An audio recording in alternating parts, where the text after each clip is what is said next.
సహజంగా మనం ఒక సామెత వింటూ ఉంటాం, పులిని చూసి నక్క వాతలు పెట్టుకోవడం అని. కానీ ఇక్కడ ఒక నక్కను చూసి మరొక గుంట నక్క వాతలు పెట్టుకున్నట్టుంది పరిస్థితి. ఎందుకంటే ఇప్పుడు బంగ్లాదేశ్ని ఐసీసీ T20 వరల్డ్ కప్ నుంచి తప్పించిన విషయం మనకు తెలిసిందే. అయితే బంగ్లాదేశ్కు పాకిస్తాన్ సపోర్ట్గా వస్తుంది. బంగ్లాదేశ్కు ఐసీసీ అన్యాయం చేస్తుందంటూ పాకిస్తాన్ కామెంట్ చేస్తుంది. పాకిస్తాన్ టోర్నీలో అసలు పాల్గొనాలా వద్దా అనేది తమ గవర్నమెంట్తో చర్చించి నిర్ణయం తీసుకుంటామంటూ పీసీబీ చెప్తుంది, పాకిస్తాన్ క్రికెట్ బోర్డు చెప్తుంది. మేము మా ప్రభుత్వ నిర్ణయానికి కట్టుబడి ఉంటాం, ఐసీసీ నిర్ణయానికి కాదు అంటుంది పాకిస్తాన్. ఐసీసీది డబుల్ స్టాండర్డ్స్ విధానం అని, ఐసీసీ ఇండియాకు ఫేవర్ చేస్తుందని, తాజాగా T20 వరల్డ్ కప్ నుంచి బంగ్లాని తొలగించిన తర్వాత ఇప్పుడు పాకిస్తాన్ ఇలా మాట్లాడుతుంది. సో సరిపోయింది, జోగి జోగి రాసుకుంటే బూడిద రాలుతుందనే ఒక సామెత మనం వింటూ ఉంటాం కదా. ఇప్పుడు బంగ్లాదేశ్కు సపోర్ట్గా పాకిస్తాన్ వెళ్తూ ఆల్రెడీ బంగ్లాదేశే చాలా నష్టపోయిందని చెప్పుకుంటున్నాం, ఇప్పుడు పాకిస్తాన్ కూడా మేము కూడా నష్టపోతాం వాళ్ళలాగానే అని చెప్పి అంటుంది. బట్ రీజన్ ఏంటి ఇక్కడ? నిజంగా భారతదేశం ఏమైనా అన్యాయం చేసిందా? ఐసీసీ ఏమైనా అన్యాయం చేసిందా? కేవలం భారతదేశాన్ని కార్నర్ చేయాలన్న ఒకే ఉద్దేశం. ఎలాగైతే బంగ్లాదేశ్లో రాజకీయ అనిశ్చితికి, అక్కడ అల్లర్లకు భారతదేశమే కారణం అని చెప్పి పాకిస్తాన్ వెనక నుంచి డ్రామా నడిపించిందో, సేమ్ ఇప్పుడు కూడా క్రికెట్లో సైతం భారతదేశం యొక్క డామినేషన్ ఎక్కువైపోతుంది, ఐసీసీలో బీసీసీఐ బాగా ఇన్వాల్వ్ అవుతోంది, భారత్కు అనుకూలంగా ఐసీసీ వ్యవహరిస్తోంది అని చెప్పి ప్రపంచ దేశాల ముందు ఒక దొంగ ఏడుపు ఏడవడం కోసం పాకిస్తాన్ కూడా ప్లాన్ చేస్తుంది. బంగ్లాదేశ్ పాకిస్తాన్ ఇద్దరూ కలిసి ఈ పీతల సామెతను ఫాలో అవుతున్నట్టున్నారు. పీత ఒకదాని తర్వాత ఒకటి లాక్కుంటూ కిందకు వచ్చేస్తాయి కదా, అలాగే ఇదే జరుగుతుంది ఇప్పుడు ఈ రెండు దేశాలతో కూడా. పాకిస్తాన్కి సంబంధం లేదు బంగ్లాదేశ్తో. ఐసీసీ చేసినటువంటి ఈ మొత్తం ప్రొసీజర్లో ఎక్కడా పాకిస్తాన్ ఇన్వాల్వ్మెంట్ లేదు. కానీ పాకిస్తాన్ సడన్గా ఇప్పుడు మా గవర్నమెంట్తో డిస్కస్ చేసి మేము నిర్ణయం తీసుకుంటా ఉంటుంది. But why? పాకిస్తాన్కి అసలు ఏం పని? సో ఇదే ఇప్పుడు అతిపెద్ద ప్రశ్న. What do you think? బంగ్లాదేశ్ను ఐసీసీ పక్కన పెట్టడం T20 వరల్డ్ కప్ నుంచి పాకిస్తాన్కి ఎందుకు నొప్పి కలిగిస్తుంది? పాకిస్తాన్ కూడా ఎందుకు మేము ఆడాలో లేదో నిర్ణయం తీసుకుంటాం మా ప్రభుత్వంతో అని ఎందుకు చెప్తోంది? అంత అవసరం ఏమొచ్చింది? అసలు ఈ పాకిస్తాన్ క్రికెట్ బోర్డు చైర్మన్ ఏమంటున్నాడు? మొహసిన్ నఖ్వీ దీని గురించి కామెంట్ చేసినట్లుగా తెలుస్తుంది. మొహసిన్ నఖ్వీ అంటే మనందరికీ తెలిసిందే, గతంలో భారతదేశానికి రావాల్సినటువంటి కప్పును ఎత్తుకుపోయి చాలా పెద్ద గందరగోళం చేశాడు. దొంగతనం చేసి పట్టుకెళ్ళిపోవడం, కావాలంటే కప్పు వచ్చి తీసుకువెళ్ళండి అని చెప్పడం. మన ఇండియన్స్ మనందరికీ తెలిసిందే కదా. అప్పుడు భారత సైనికుల యొక్క ప్రాణాలు పోయినందుకు గాను, భారత ప్రజల ప్రాణాలు తీసినందుకు పాకిస్తాన్ టెర్రరిస్టులు దానికి నిరసనగా మొహసిన్ నఖ్వీ చేతుల మీదుగా కప్పు తీసుకొని అన్నారు. ఆ కప్పుని మొహసిన్ నఖ్వీ పట్టుకెళ్ళిపోవడం, అక్కడే పెద్ద డ్రామా చేయడం మనం చూసాం. కావాలంటే వచ్చి తీసుకెళ్ళండి అంటే భారత్ లెక్క కూడా చేయలేదు. సో ఇప్పుడు మరొకసారి ఈ విషయంలో మొహసిన్ నఖ్వీ విషయం కక్కే ప్రయత్నం చేస్తున్నాడు. భారతదేశాన్ని అనవసరంగా టార్గెట్ చేయాలని చెప్పేసి అటు పాకిస్తాన్ బంగ్లాదేశ్ ప్లాన్ చేసుకున్నట్లుగా కనపడుతుంది. ఒక్కసారి ఏమంటున్నాడో చూద్దాం.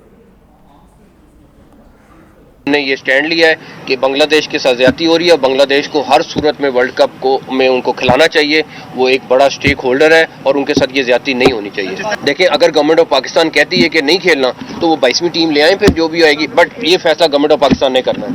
ये गवर्नमेंट ऑफ पाकिस्तान ने बताना है कि क्या हतमी फैसला करते हैं. ये प्राइम मिनिस्टर के साहब के आने का इंतजार है, जब वो आएंगे तो फिर फाइनल चीजें. नहीं, ये बांग्लादेश का मौकफ था और मैं ये समझता हूँ कि इसमें बहुत सारे फैक्टर्स हैं जो इन्वॉल्व हैं और मैं उसमें अभी ना ही जाऊं तो अच्छा है, लेकिन जब डिटेल में जाना पड़ेगा मैं आपको बताऊंगा कि किस तरीके से वो भी फैसला हुआ है. पहला सवाल क्या है आपका? फ्रॉड जो हुआ है, जब प्लेयर्स मुझसे रब्ता करेंगे और बताएंगे तो डेफिनेटली उनका जो मसला है उसको हल करने की कोशिश करेंगे. సో ఇప్పుడు మేము నిర్ణయం తీసుకుంటాం, మా ప్రభుత్వం నిర్ణయం తీసుకుంటుంది, మేము డిస్కస్ చేసిన తర్వాత ఏ విషయం చెప్తాం. బంగ్లాదేశ్ ఒక పెద్ద స్టేక్ హోల్డర్, ఇందులో చాలా కీలకమైనటువంటి జట్టు అని చెప్పేసి అంటున్నారు. బంగ్లాదేశ్కి ఇంపార్టెన్స్ ఇవ్వకుండా ఎక్కడా లేరు. కేవలం రేపు జరుగుతున్నటువంటి T20లో ఐపీఎల్కి సంబంధించినటువంటి వేలంలో బంగ్లాదేశ్ ఆటగాడు అత్యంత ఎక్కువ రేటుకి అమ్ముడయ్యాడు. 9.2 కోట్లకి అమ్ముడైన విషయం మనకు తెలిసిందే, ముస్తఫిజూర్. అయితే అతని విషయంలో వ్యతిరేకత వచ్చింది. బంగ్లాదేశ్లో హిందువుల ప్రాణాలు తీస్తుంటే అలా ఎలా తీసుకుంటారు బంగ్లాదేశ్ ఆటగాళ్ళని అని చెప్పి ఒక నిరసనలాగా భారతీయులు అడిగారు. ఆ విషయంలో ఐసీసీ రెస్పాండ్ అయింది. దానికి బంగ్లాదేశ్ అలిగి మా మ్యాచ్లన్నీ శ్రీలంకలో పెట్టండి, మాకు ఇక్కడ సేఫ్టీ లేదు మా ఆటగాళ్ళకి అని చెప్పింది. ఒక ఆటగాడిని ఐపీఎల్ నుంచి తప్పిస్తే T20 వరల్డ్ కప్ విషయంలో ఎందుకు ఇంత రాద్ధాంతం చేయాలి? అక్కడ ఈ మొత్తం మ్యాచెస్కి సంబంధించినటువంటి బ్రాడ్కాస్టింగ్ ఆపేసి మళ్ళీ మాకు శ్రీలంకలో పెట్టండి అని చెప్పి అడిగారు. ఆ విషయంలో ఐసీసీ ఆలోచించి అలా కుదరదు, మా ప్లాన్స్ మాకున్నాయి అని చెప్పేసి చెప్పడంతో మీరు ఏదో ఒక నిర్ణయం తీసుకోండి అంటే బంగ్లాదేశ్ మేము ఆడమని చెప్పింది. అది వాళ్ళ ఇష్టం, వాళ్ళ నష్టం. దానికి అసలు పాకిస్తాన్కి ఏం సంబంధం? పాకిస్తాన్ ఏం ట్రై చేస్తుంది అంటే ఐసీసీ మీద కూడా బురద జల్లే ప్రయత్నమా? అంతకుమించి ఇంకేదైనా ఉందా? ఇప్పుడు ఐసీసీ భారత్కి అనుకూలంగా ఉంది, ఇంటర్నేషనల్ క్రికెట్ కౌన్సిల్ కూడా అని చెప్పి ఐసీసీ మీద ఇటు భారత్ మీద కూడా బురద జల్లే ప్రయత్నం. ఎందుకంటే of course we're the biggest player, we're the major stake holders. ఐసీసీకి వస్తున్నటువంటి ఇన్కంలో భారతదేశం ఎక్కువ షేర్ హోల్డర్గా ఉంది. అత్యంత విలువైనటువంటి ఆటగాళ్ళు, అత్యంత విలువైన టీం మంది ప్రపంచంలోనే క్రికెట్లో. ఖచ్చితంగా మనది కొంత డామినేషన్ ఉంటుంది. డామినేషన్ అంటే వెళ్ళి మన ఇష్టం వచ్చినట్లుగా ఎవరిని పడితే వాళ్ళు నిర్ణయించే పద్ధతి కాదు, కానీ ప్రయారిటీ అయితే ఉంటుంది కదా. ఒక స్టార్ ఆటగాడికి ఒక సాధారణ ఆటగాడికి ఉండే తేడా ఉండదా? అలాంటి ప్రయారిటీ మనకుంది. అంత మాత్రాన భారత్ చెప్పినట్లే ఐసీసీ వింటుందా? లేదు కదా.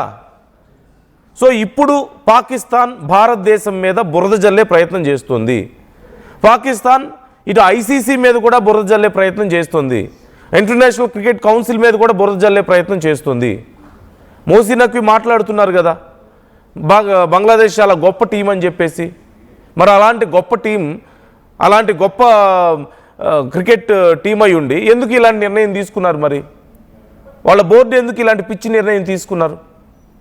వాళ్ళు తీసుకుంటే తీసుకున్నారు, వాళ్ళు దూకితే దూకారు, మీరెందుకు దూకుతున్నారు? మీకేం అవసరం? ఇప్పుడు ఇదే పెద్ద చర్చ నడుస్తుంది. ఈవెన్ పాకిస్తాన్ కూడా మా ఆటగాళ్ళకి సేఫ్టీ లేదు అన్నట్లుగా మాట్లాడుతున్నారు. భారతదేశంలో ఏనాడు ఏ పాకిస్తాన్ ఆటగాడికి కానీ ఏ విదేశీ ఆటగాళ్ళకి ఏనాడు ఏ ఇబ్బంది కలగల. పాకిస్తాన్లో ఆడాలంటే మన భారత ఆటగాళ్ళు భయపడ్డారు, లేదంటే శ్రీలంక ఆటగాళ్ళు భయపడ్డారు. ఇతర దేశాల వాళ్ళు మేము రామని చెప్పేసి గతంలో శ్రీలంక చేసింది కదా, శ్రీలంక మ్యాచెస్ని క్యాన్సిల్ చేసుకుంది వాళ్ళతో.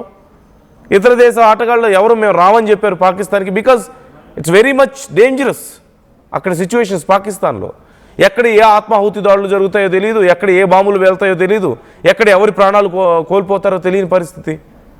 బట్ ఇండియాలో అలాంటి పరిస్థితి లేదే. ఏనాడు అలాంటి భయంకరమైన ఇన్సిడెంట్స్ ఎప్పుడు ఆటగాళ్ళకు జరగలేదే, ఎలాంటి బ్యాడ్ ఎక్స్పీరియన్స్లు ఎదురవనివ్వలేదే. మన దేశం వచ్చినటువంటి ఆటగాళ్లకు పూర్తి స్థాయిలో రక్షణ కల్పించడంలో మన దేశం ఎప్పుడూ సక్సెస్ అయింది. ఇదేవి కాదు, కేవలం ఒక రాజకీయ కుట్ర ఇదంతా. They wanted to blame India, they wanted to blame ICC. ఇప్పుడు అందుకని వాళ్ళు ఒకటైపోయారు కదా. భారతదేశం మీద ఇప్పటికే రాజకీయంగా కుట్ర చేస్తున్నారు కదా. అసలు బంగ్లాదేశ్లో అల్లర్లు జరగడానికి భారతదేశమే కారణమని, షేక్ హసీనాని మాకు అప్పగించండి అని చెప్పేసి, లేదంటే భారతదేశం కుట్రలు చేస్తుంది బంగ్లాదేశ్ మీద అని చెప్పేసి. But what is reality? Bangladesh నుంచి భారతదేశంలోకి చొరబడుతున్న వాళ్ళు ఎంతోమంది ఉన్నారు. అలాగే బంగ్లాదేశ్ భారతదేశానికి సంబంధించిన 7 సిస్టర్స్ని ఆక్యుపై చేసుకుంటామని చెప్పి అక్కడ వాళ్ళు ఎంతోమంది మాట్లాడారు. ఇదంతా కూడా పాకిస్తాన్ డైరెక్షన్లో నడుస్తుంది అన్న విషయం మనకు తెలిసిందే. ఇప్పుడు పాకిస్తాన్ ఈ విషయంలో కూడా బంగ్లాదేశ్కి సపోర్ట్ ఇచ్చి ఇరు దేశాలు కలిసి ఏదో చేద్దామని చెప్పి అనుకోండి. కూర్చునే అవుతా ఇక్కడ ఏం జరగదు. Nothing happens out of all this. మహా అయితే పాకిస్తాన్ కూడా పోతే నష్టమేం లేదు నిజం చెప్పాలంటే. మిగతా మ్యాచెస్ ఉంటాయి, మిగతా వాళ్ళతో ఆడతారు. ఇప్పుడు బంగ్లాదేశ్ పోతే స్కాట్లాండ్తో రీప్లేస్ చేశారు, రేపు పాకిస్తాన్ పోతే ఇంకొక దేశంతో రీప్లేస్ అవుతుంది. పాకిస్తాన్ లేకపోతే వరల్డ్ కప్ అవ్వదా, లేకపోతే బంగ్లాదేశ్ లేకపోతే వరల్డ్ కప్ అవ్వదా? ఎవరికి నష్టం ఇక్కడ? రెండు దేశాలు చాలా పూర్ కంట్రీస్, రెండు దేశాల క్రికెట్ బోర్డ్స్ చాలా పూర్గా ఉంటాయి.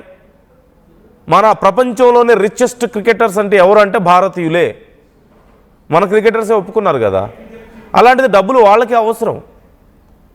దే ఆర్ ద లూజర్స్ ఇక్కడ అనవసరమైన బెట్టు చేస్తే. రెండోది, వాళ్ళు చెప్తున్నట్లుగా భారతదేశంలో ఏదైనా థ్రెట్ ఉందా? ఉంటే ఓకే, అర్థం చేసుకోవాలి. But is there any threat? Is there any possibility for threat? ఖచ్చితంగా లేదు. But why all this nonsense? It's just a political conspiracy. They wanted to blame India, they wanted to blame ICC for that. So మీకేమనిపిస్తుంది, అసలు పాకిస్తాన్ ఎందుకు ఇలాంటి ఒక ఆలోచన చేస్తుంది? అంత అవసరం ఏమొచ్చింది పాకిస్తాన్కి? ఇది బంగ్లాదేశ్కి ఐసీసీకి మధ్య జరిగినటువంటి ఒక నిర్ణయం. బంగ్లాదేశ్ ఒక నిర్ణయం తీసుకుంది, ఐసీసీ వాళ్ళ పాసిబిలిటీస్లో వాళ్ళు డిస్కస్ చేశారు, మేము ఇంతవరకు చేయగలుగుతామని చెప్పారు, సుదీర్ఘమైన చర్చలు జరిగాయి, ఫైనల్ డెసిషన్ బంగ్లాదేశ్కే వదిలేశారు. బట్ మధ్యలో పాకిస్తాన్కి అసలు ఏం పని? ఎందుకు?